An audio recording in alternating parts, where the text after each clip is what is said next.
శ్రీ శంకర భగవత్పాదాచార్య విరచితం కనకధారాస్తోత్రం. ఆమీలితాక్షమధిగమ్య ముదా ముకుందం ఆమీలితాక్షం అధిగమ్య ముదా ముకుందం ఆనందకందం అనిమేషమనంగతంత్రం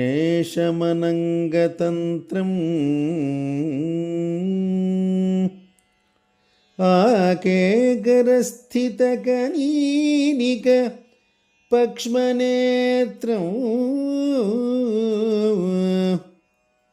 ఆకేకరస్థితకనీనిక పక్ష్మనేత్రం భూత్యై భవేన్మమ భుజంగ శయాంగనాయ భూత్యై భవేన్మమ భుజంగ శయాంగనాయ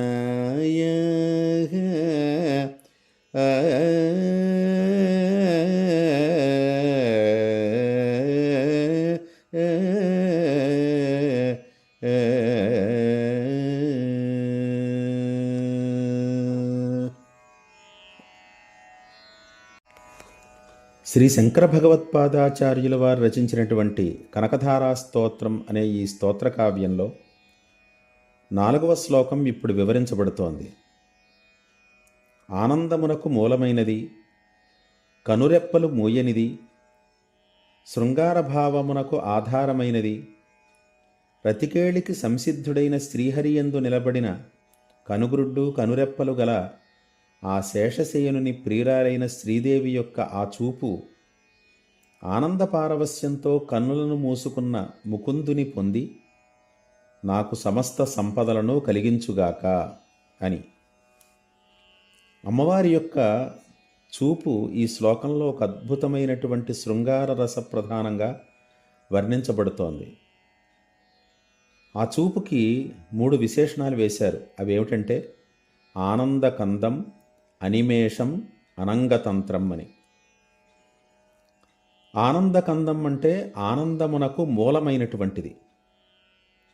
ఆనందం అంటే రసానందం, శృంగారాది రసముల వల్ల కలిగేటువంటి ఆనందం ఏదైతే ఉందో అది రసానందం. ఆ ఆనందమునకు మూలమైనటువంటిది.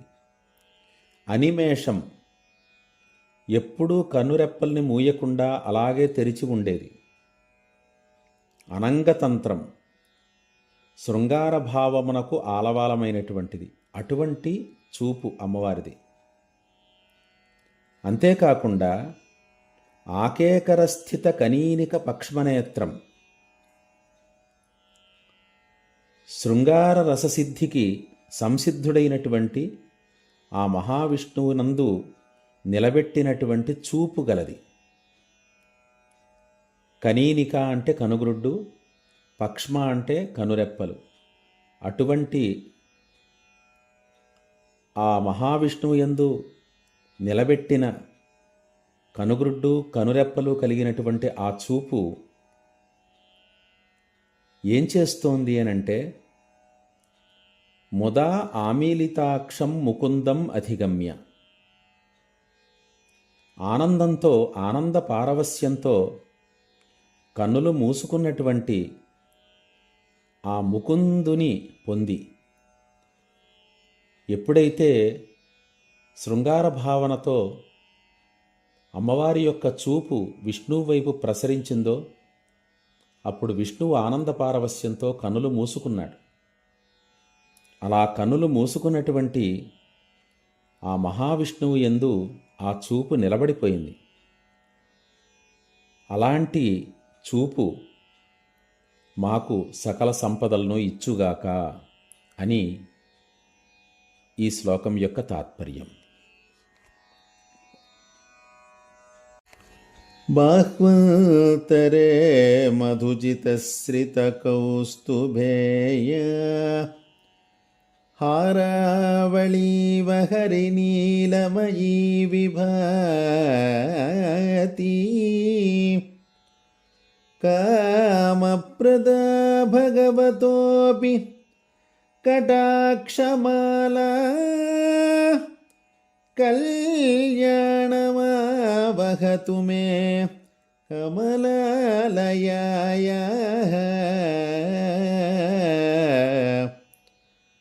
కళ్యాణమావహతు మే కమలాలయాయ.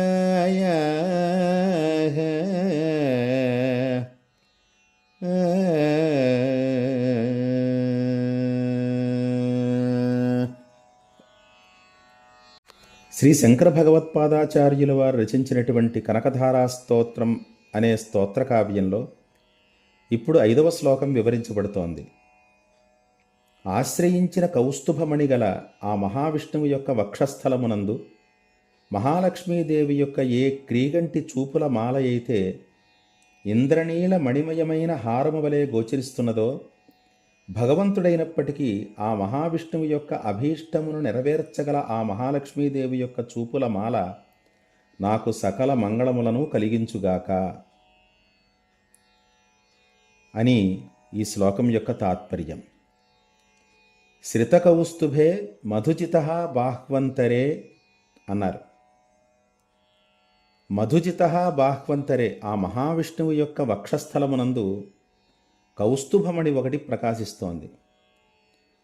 ఆ కౌస్తుభమణి చుట్టూ ఇంద్రనీల మణిమయమైనటువంటి ఒక హారం ఒకటి నూతనంగా ప్రకాశిస్తోంది. ఏమిటి ఆ హారం అనంటే కమలాలయాయా కటాక్షమాల అన్నారు.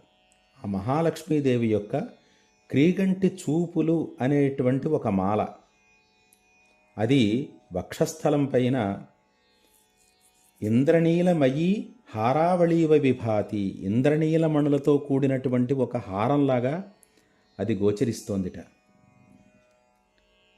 ఏ మహాలక్ష్మీదేవి యొక్క చూపులు అలా హారంగా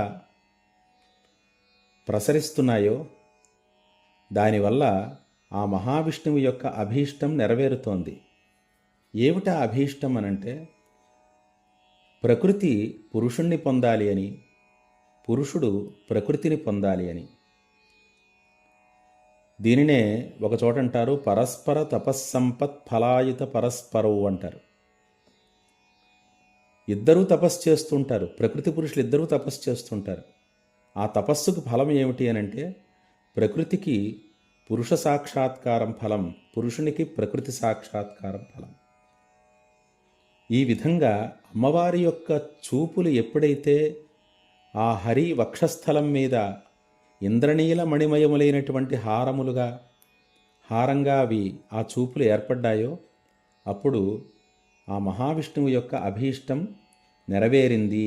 భగవతోపి, భగవంతునికి అభీష్టాలు ఏముంటాయి అనంటే ఆ ప్రకృతిని పొందడమే అభీష్టం. ఆ అభీష్టము నెరవేరుతోంది. కామప్రద, భగవతోపి కామప్రద, భగవంతుడైనప్పటికీ అభీష్ట సిద్ధిని కలిగించేటువంటి అమ్మవారి యొక్క ఆ చూపుల మాల మాకు సకల శుభాల్ని కలిగించుగాక అని ఈ శ్లోకంలో ఉన్నటువంటి సారాంశం. మహాలక్ష్మీ ప్రసాద సిద్ధిరస్తు, సకల శ్రేయోభివృద్ధిరస్తు. మీ యనమండ్ర శ్రీనివాస శర్మ.